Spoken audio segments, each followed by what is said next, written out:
One of the best ways you can improve your efficiency in Photoshop is by using keyboard shortcuts. However, not everything you do may have a shortcut. In fact, I say that there are stick shift drivers and automatic drivers. If you prefer using the menu, you're more of an automatic driver.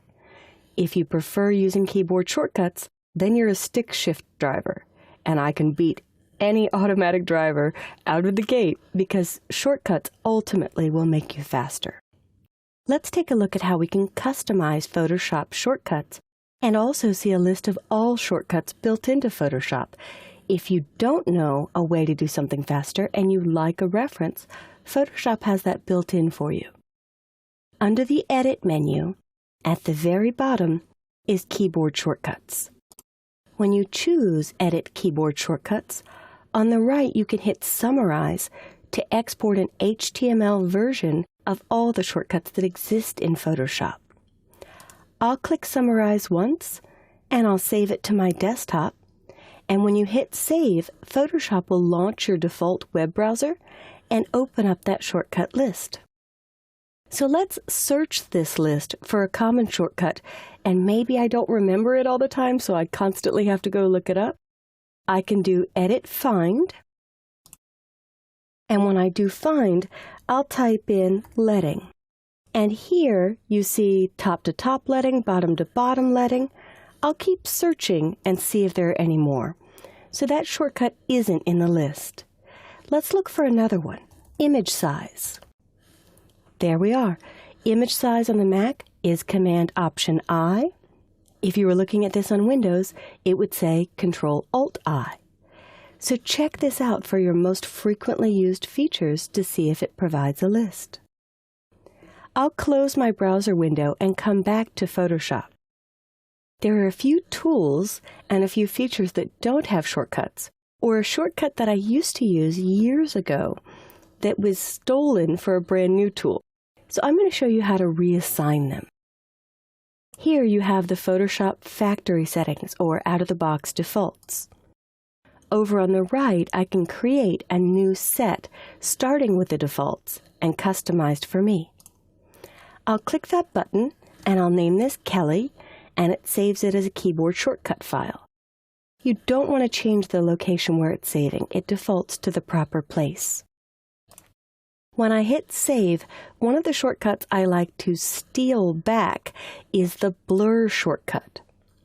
So if I click on Application menus, I can go to Tools. And in Tools, these occur in the order that they appear in the toolbar.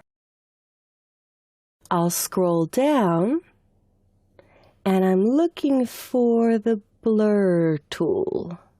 There we go. When I locate the Blur tool, I click once, and years ago it was a letter R for blur, and that's how I remembered it. In CS4, they added the Rotate View command. I like that tool, but rarely use the shortcut to jump to it. Blur is something I do daily to soften pores or smooth out details. So I'm going to accept the new R for Blur tool and go to the conflict. And if I'd like to give Rotate View tool a new shortcut, I can. But typically, I'll just hold down on the hand tool and slide to Rotate View when I need to use it. The next thing I'm going to assign is something that you couldn't do, I think, until PhotoshopCS6. Again, on the tools, I'm going to scroll all the way to the bottom, and you can make a keyboard shortcut for the foreground color picker or the background color picker.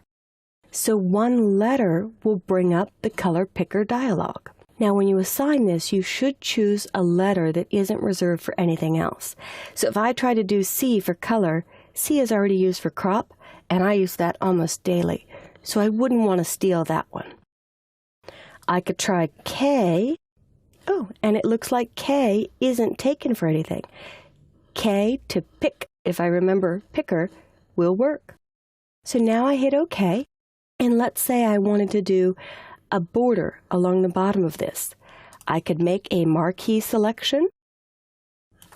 I could do Layer, New Layer, and name it Border.